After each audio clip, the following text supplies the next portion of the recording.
Wow, what a fabulous way to start our gathering.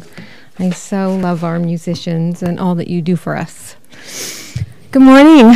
My name is Sara Gorham. I am a licensed prayer practitioner here at Light in the Mountains, and it is my great good pleasure to welcome all of you here on this beautiful snowy Sunday. With the full moon and the solstice on the way, we have so much to be grateful for. So on that note, I invite all of us to just take a moment to center yourself, perhaps close your eyes if that feels comfortable, and to just know and acknowledge the ever-presence of Spirit. And bring that presence forward in your consciousness, feel it in your heart, feel it connecting you to the person next to you, feel it filling this room, and know that we are all embraced and all loved within that Spirit. And so knowing that, I give thanks for this morning, for this gathering of souls, for this celebration. I give thanks for this wonderful, warm sanctuary. I give thanks for Reverend John and his message today and all that he does to tend the vessel that is this community throughout the week. I give thanks for our wonderful musicians, Arel and Alyssa, and all the joy that they bring to us. And most of all, I give thanks for each and every person here joining us in person, live online, or down the road during the week, for I know that it is the light that each and every one offers and brings and shares that really is the soul and essence of this community. And so for this and for all the blessings of this life, I give thanks, and together we say, and so it is. I'm glad the microphone came on for the really important part at the end. Because I really mean it. It is everyone here that is the soul and essence of this wonderful place. So, it's a very special day today, so I had something special to say about that. So this is the time of year when, across cultures and religious traditions, people celebrate the coming of the light. This is also the time of year when those of us in the Light on the Mountains community get to celebrate another blessed event, the birthday of our very own R.L. Rousey, born on the winter solstice.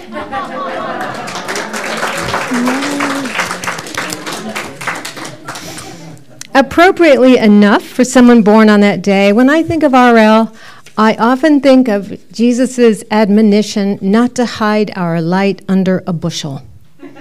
R.L. is better at attending to that directive than anyone I know. And I truly admire that, not only because we all get to delight in the light that he shares, but because it encourages all of us to follow suit.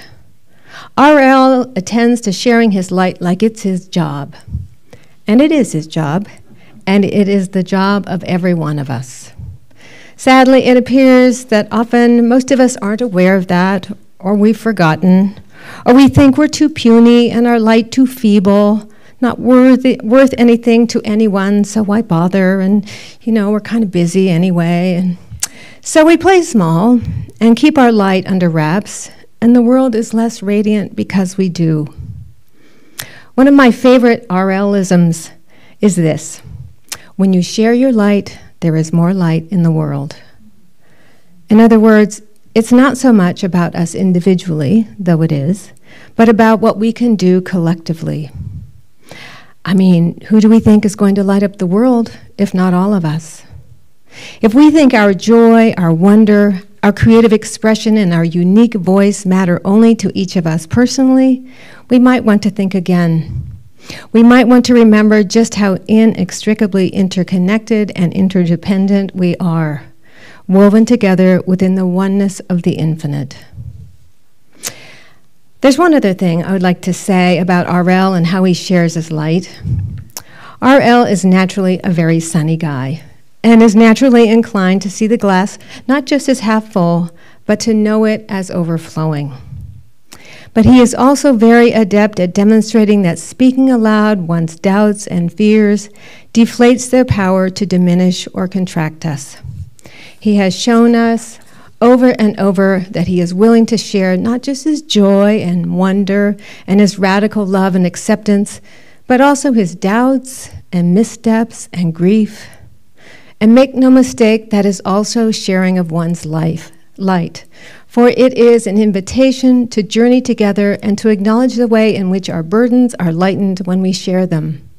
How our fears and errors can be learned through and then released when we speak them aloud and reflect upon what wisdom might be gleaned from them. In doing so, we neutralize their charge and make them less likely to stick around as resentment or shame or an unhealed wound. That too is a sharing of the light. So today, I invite us to celebrate the light that is the lengthening of the day, the light that is our dear R.L. Rousey, and the light of the divine that lives within each of us. I invite us to release that light from wherever we've hidden it and to fearlessly and generously share it. For when we do, there's more light in the world.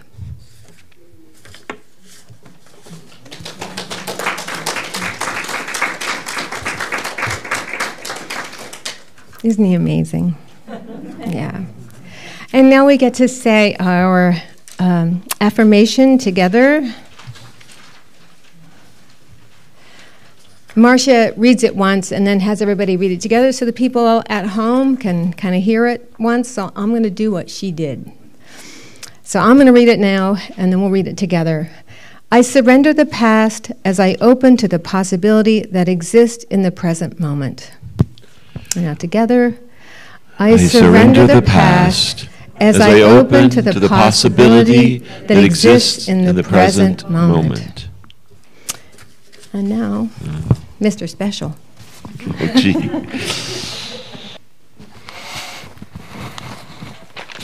Thank you, R.L. Thank you, Alyssa. It's so nice having Alyssa back here today. So I'm going to tell you a secret about Alyssa.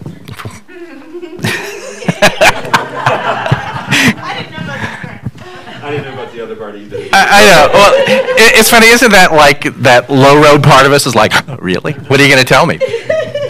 Now, besides Alyssa being so great to be here, R.L. shared with me is that often when you have musicians playing other instruments, he has to painstakingly write out their parts for them. And Alyssa, he can just say, play. And so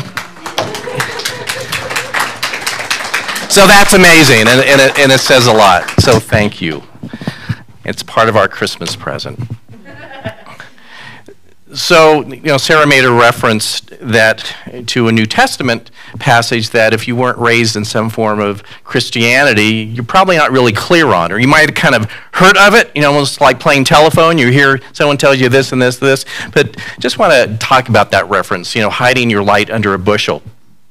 I learned this in metaphysical Bible study in the School of Ministry, that it's taken from a cultural reference of the time of 2,000 years ago, that many people lived a nomadic lifestyle, meaning you camp and then you move the sheep or whatever else you have and you move to another spot.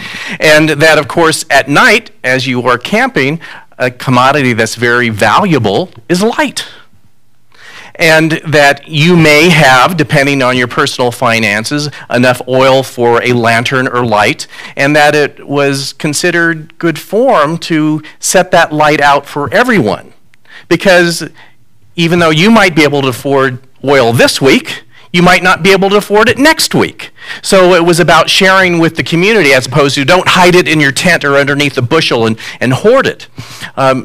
And the next step in the reference in the New Testament, of course, taking the idea of light being much more than just a physical occurrence or a fire, that the light within you and what we have to share. And the reference is saying, don't hide it in your tent. Don't hide it underneath something, that you have something valuable to share. That maybe now it's more obvious your turn to give, but you'll maybe next week be on the receiving end. And for that, to get past this, sometimes we are so self-deprecating or don't think that we actually have a light or something of any value to share. And that's actually the biggest light that exists on this earth. we all have something to share. And just when you might have talked yourself into thinking that you don't, that opportunity might come up for you to do so.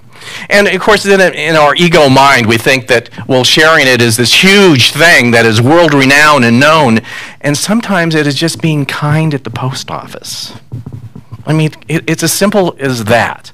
So especially this season now that we have all these metaphors of light around the Christmas story, and of course, around Hanukkah a couple of weeks ago, and now with the solstice. I mean, there's unlimited amount of things that we could talk about with all these metaphors, but it comes down to we are in fact the light of the world, and this time of the year we are compelled and challenged to share it, and to know that you have something actually to share.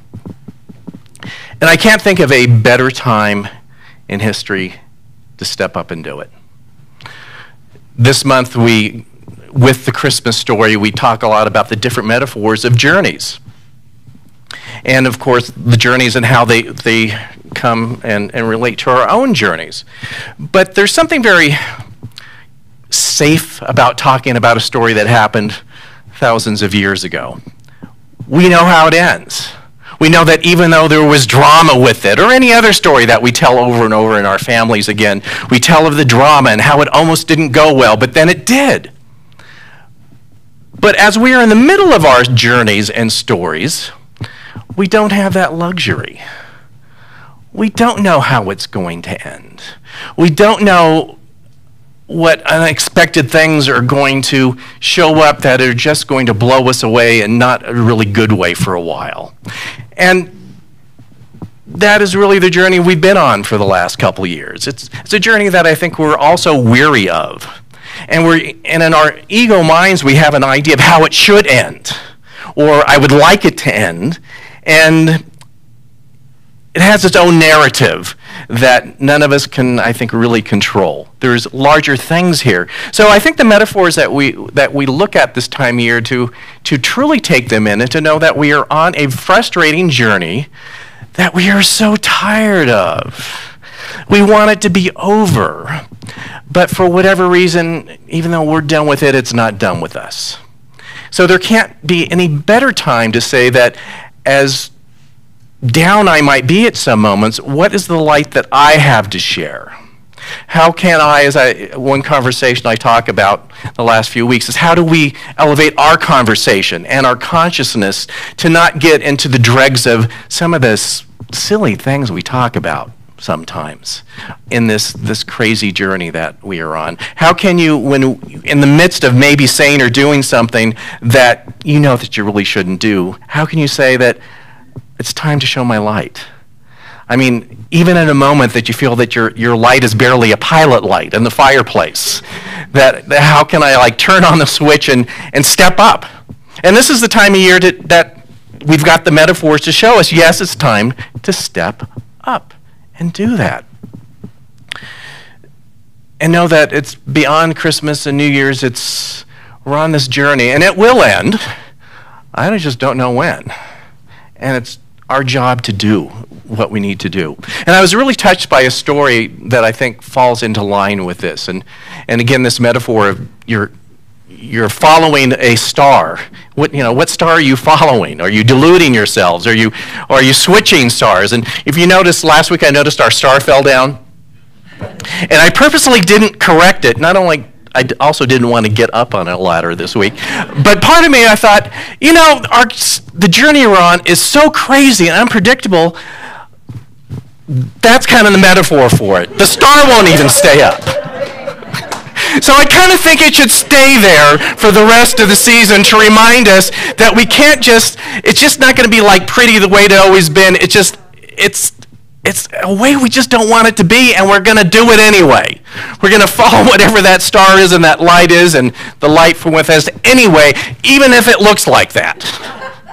So what? That's what we are served up. That's what we're going to deal with. I think that is such a great metaphor. And take pictures with it if you want, and mail to your families, or take it to holiday dinners this week if you're having one. It's such a good signal and sign of where we are today. But there's a story that I wrote about in my blog that week that not only touched me, but I thought it demonstrated this idea of sharing your light and not even knowing that you're going to have an opportunity to until it's like you get that, it's time for me to step out a little bit. So as many of you know, was it 7 to 10 days ago, I lost track of time, in Kentucky they've had just a series of tornadoes that just decimated large areas. And when you look at that on the news, it doesn't even almost compute. You know what I mean? It almost looks like a disaster movie. It can't be real life, can it? And certainly I've heard people who were there on the ground comment that saying, yes, the pictures you're seeing on the TV don't even begin to demonstrate what that is. And it certainly is beyond just having someone's house blow up, which is significant. There's loss of life, people losing their homes and their job, and having really nothing left but, in many cases, a piece of land that they own or have a mortgage on, and what's left of a house, and trying to pick through and see if you can come up with a couple precious items. I mean, I doubt if many of us in this room have ever known that level of physical loss. I certainly haven't. But of course, the scary thing is it's always something that can happen. But anyway, so I was watching the news, and an elected official was being interviewed. And of course, he had that look that people seem to in those interviews, whether it's the hurricane or Katrina or whatever, looking like probably hadn't been to bed or sleeping in 36 hours. I mean, just that look of just being in his community to serve. I mean, I would imagine that he doesn't even know where to put his hands first. Everyone there, not to do that. And this interviewer asked him, said, has there anything that had happened in these few days that have given you some hope in some ways? And it's almost like, God, how do you answer that question? And he paused and he said, yeah. He said, yesterday, a woman came up to me and handed me $600 in cash. She said that she had just driven, it was 5 to 6 hours from her home, and something told her that after seeing him on the news, that if she handed it personally to him, that somehow it would be used immediately to where it was most needed. And then she disappeared. So I just think of something like that, had an effect on me, thinking, well, of course, what can I do? On one hand, I doubt if it really would be the best thing for people to get in their cars and mob the area with in-person donations. That's probably not the thing to do. But something inside her, you know, when you just get that, like, I know this sounds nuts, but this is for me to do kind of thing. And I believe that most likely that's probably what happened with her, thinking, okay, this doesn't sound like a reasonable option. I should just Venmo them the money or wire them or whatever you can do in a disaster. But something in her just said, I have to get in my car and do this for them. And that is sometimes how we share the light that we have, that we detach from our logical mind in a good way and are guided to do something that may seem outlandish or something that we would never do otherwise, that it's time for you to share your light in some way. And when I think of it, yes, I'm sure her $600 helped somebody or a group of somebody's, but I've been thinking about this story all week, and it's done something to me. This, I believe the story was on CNN, which means millions of people were watching it. I like to think that there were also millions of people that were moved by it in some way, and possibly some people that may have thought there's nothing I can do to help in the world somehow, and thought, oh, it's that simple. You just get in your car and you give somebody a donation, or something similar, or completely different. So I think the gift that she gave was pretty amazing in that it got people to think. in this time of something like a tornado that can make you feel so helpless. I mean, anything nature-wise like that. Earthquakes, volcanoes, hurricanes. I mean, it's just larger-than-life events that we just have no control over, really. And of course, in that, always seeking, in a sense, how do we get control? You can't.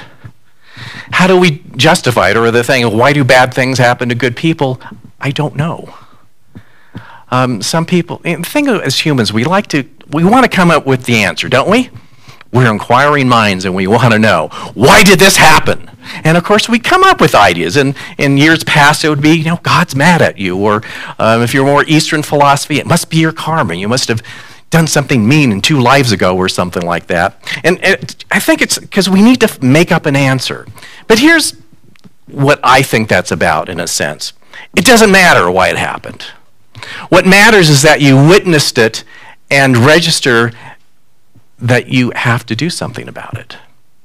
That we are all connected in consciousness. And it doesn't necessarily mean you will be the one to get in the car to drive 600 miles, but it is an understanding that you are connected to that situation, and it's not their problem and their karma or their whatever, that somehow we are all connected and we are all liable for something to be done. That's what I think it's about. And here we are in this journey together. At this time of the holidays, trying to make sense of the world yet again. So, as we are looking for, again, what is it for mind to do? I found this great quote by Rumi. It says, "There is a voice that doesn't use words. Listen." There's a voice that doesn't use words. Listen. And that can be frustrating sometimes. I've heard people say to me, "You've told me to listen, but what am I listening for? I don't hear anything," or suddenly my mind opens up and I hear everything. What do I do about this? It's like turning on, a radio or something and every station's on at the same time. What do I do with it? Well, here's what I have found, again, on our journeys of what is ours to do. Often the time you're least likely to hear something is when you're trying. The time that you're most apt to hear something important is when you are washing the dishes, or vacuuming, or brushing your dog. And again, this metaphor of the journey, just think of what it's like to be on a long journey, because it opens you up to that frame of consciousness. So in the time of the Christmas story, people are usually on horses, donkeys, camels, whatever. Now we, of course, any form of transportation. But if you notice that once you settle into the kind of the mode of the journey, you go into an elevated state of consciousness in some way. Have you noticed that? That suddenly you're just not thinking about your to-do list or something about that. Whether you realize it or not, you have, without planning on it, gone into a higher state of consciousness. And it is that state of consciousness that, just think back and notice, where the answer that you may have been seeking for something just had a way of jumping in when you least expected it. It was like you finally were not trying so hard to get it, that it's almost like Spirit said, God, they finally quieted down, so now I can jump in. So the whole thing, when we talk about a spiritual practice, it is practicing to get to that point without having to be riding a horse or walking your dog or on the freeway. We do a lot of spiritual practice in our cars, which probably we shouldn't. But we automatically go to that part of our mind where it's interesting how, haven't you ever where did the last 30 miles go? Well, you were in spiritual practice, and thank God you didn't hit something.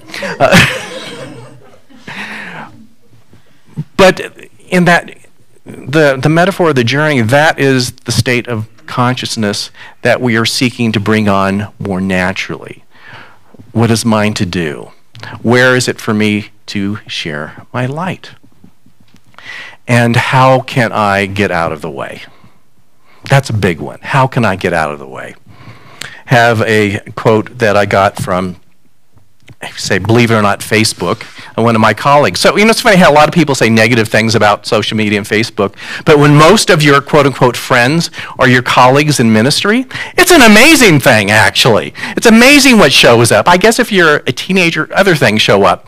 But as a middle-aged man who's a minister, it's amazing things show up in my Facebook page. And this is something that some of you know pretty well, Reverend Marty Bacher. He said, it is not your will, but your willingness that allows you to live from spiritual principle. I'll read it again. It is not your will, but your willingness that allows you to live from spiritual principle. And in a sense, living from spiritual principle is what we are seeking to more consciously do this time of year. We're thinking about quote-unquote spiritual things. We're thinking about the birth of something new or dynamic or miraculous from within us. So we are consciously saying, how can I do this better? How can I consciously do this better? And Marty gives us kind of two roads here. You can do it from will or willingness. In other words, will meaning this level of human ego, of it has to be this way kind of thing, or going a different route. And it's interesting as we look at this concept of living from the negative aspects of our human ego or will. I think these last 2 years has been a lesson of how to let that go. How many things have you had to let go these last couple years of how you just do a certain thing or with certain people? Even just when we come around to the holidays, we always go to this person's house and this many people show up and we always make that dish that nobody likes, but we make it anyway because everybody is expecting it to take a bite and go, not good. Still bad. It didn't get any better this last year. We do, And in fact, I had a friend. They have like all these. I'm digressing for a moment. So they have all these meals out, and what they do, and they say, "Oh, and cousin Phil is going to do breakfast, and it's this thing," and they described it to me. And I think I have this look on my face. I mean, it was this look of horror. It's like, you would eat that? I mean, anyway, so. In a sense, it's a funny way of coming from our ego, like, well, we have to do that. Nobody likes it, but we have to do it because that's the way we always kind of do it. But on much deeper things, we've had to come up against these last couple years. I so want to be able to do this in a certain way still, and we can't. I think that's the biggest lesson that we're culturally learning. And it's not about those particular little things of not having that for breakfast anymore. It's looking with the larger things of, we've developed some really crazy ideas about what has to be done and in what certain ways that they have to be done. And I don't know if you've experienced this at all, but with the excuse of we can't get together, that we didn't do things in a certain way, many of us have felt relief. I really never wanted it to do it that way. I really wanted to end it before to say, that will be the last time. And it was almost like an excuse. I've been reading things online as people are coming back together a little bit more saying, we're just not going to go back to doing it anymore. I had one person saying that, I never liked turkey anyway. I'm never going to make one ever again. So it's this opportunity to say that it feels kind of good not to do something that is based in our will or have to that has no underlying reason for it. And as we are looking for a transformed world, we will have those realizations on many levels. We don't have to do it that way. We really don't.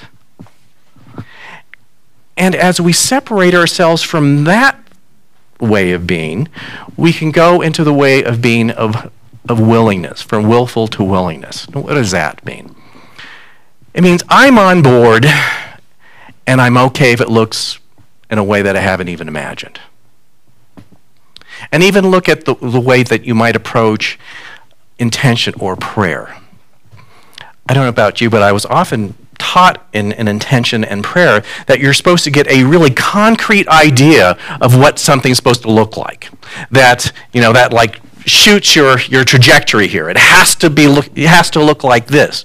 But the more that I've come into my life in ministry, realizing that in some ways that is the most detrimental thing that you can do. To get so fixed, in a sense, willfulness that unless if it shows up like this, I'm not on board. So willingness changes it a little bit. It doesn't mean that you don't have intentions. It doesn't mean that you don't pray for a certain thing to come forth in your life, but you are okay if you don't have to be concerned with the details. So what I teach in our classes here is that when you have an intention about your life in the world, to be really clear, what is it that you are inviting into your life? It really isn't about a certain thing showing up in a certain way, or a certain house, or a certain car, or a certain person, exactly how it is. What you're looking for, again, for a spiritual principle of what you want to grow in your life. I mean, think of it. Think of any physical thing that you have worked for and you achieved. Think of it, it wasn't about the thing. It represented something to you, something significant, that the harder you worked for it, the more significant there was an underlying feeling or a spiritual principle even. Like, I think a common thing, if you have a family and you buy a house, it's not about, I have to have a house. It's like, I need a place of refuge for my family and my kids. I mean, those deeper things are what you're really doing it for. So when I look at prayer intention, go right to the deeper thing and say that, yeah, it is this higher thing that I'm working for right now, and this time of year is so perfect for these higher intentions of wanting to bring into the world. And the willingness is saying, as long as that shows up in some form, I'm okay with whatever form it shows up in. I mean, just really think about that. Think about something that would feel miraculous in your life. And I'm not talking about a physical thing, but I mean a state of being, possibly unconditional love, or feeling like there's no more judgmentalness in the world, or feeling like there's a situation in your family that is just giving you such heartache. Imagine that it's healed. I mean, just take something in your mind that's troubling you right now and imagine that it's healed. Doesn't matter how that healing shows up. What matters is that the healing takes place. Willingness is being okay with however it takes place. It's a higher level of intention. It's a higher level of prayer. And it is the essence of what this holiday season is about, is to separate from the old and say that I am on board with healing in any form. And to completely let go of any attachment in our human willfulness of how that has to look. And if you would just say those words just internally, not even just right now, but later on today, is that I am accepting of healing in any form. Doesn't that just feel right somehow? Doesn't that feel freeing? That you don't have to micromanage it anymore? That you can just open up to a higher power that works through you to help facilitate healing, to say that I will show up in any way that I am directed. I will share my light in any way that is directed for this healing to come forth. Doesn't that feel like a place of elevation? Doesn't that feel like a place that I don't have to worry about the details anymore? In a sense, that's the weird star we're following. Yeah, it doesn't look the way we thought it was going to. We are seeking great healing in the world right now. And I guarantee you it's not going to show up through means that we are familiar with, or expect, or can micromanage. But it will show up. And that is the part of the importance of willingness, is to know that there is a solution and healing that is certain, but I just don't know when and how. And that's a difficult thing for human beings. We are so concerned about the when and how, aren't we? But the willingness is to completely let that go. The when and the how doesn't matter.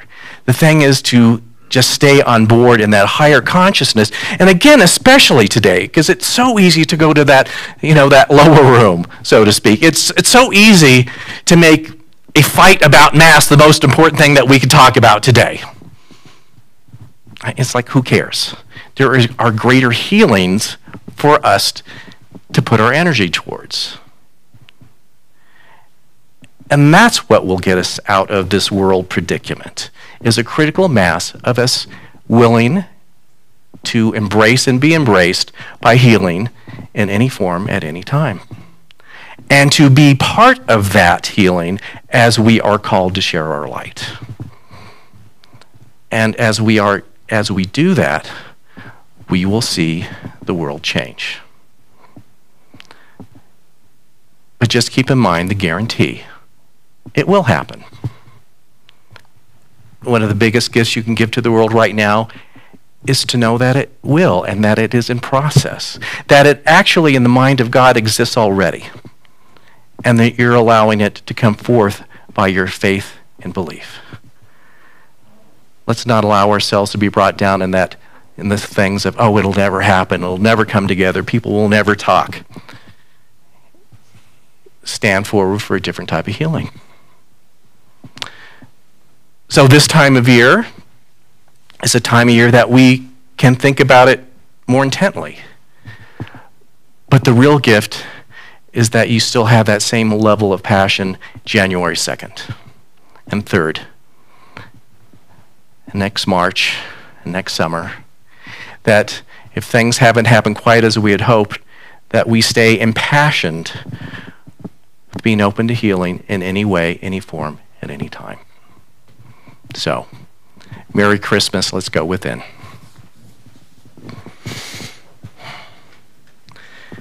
And first and foremost, I give thanks for each person here and for each person's experience here. Yes, we live in a world that appears to be upside down, but there is so much to be grateful for. The fact that we're just here in celebration is amazing. And I speak my word and my intention for each person here that we open our hearts and our minds to healing on any form. We release attachments to outcome. We release attachments to how things have been or how we thought had to been. That we come up and we step forward in a renewed consciousness and simply say yes. Now is the time. I am on board. Let it happen, let it be. So in this, we continue to express our gratitude.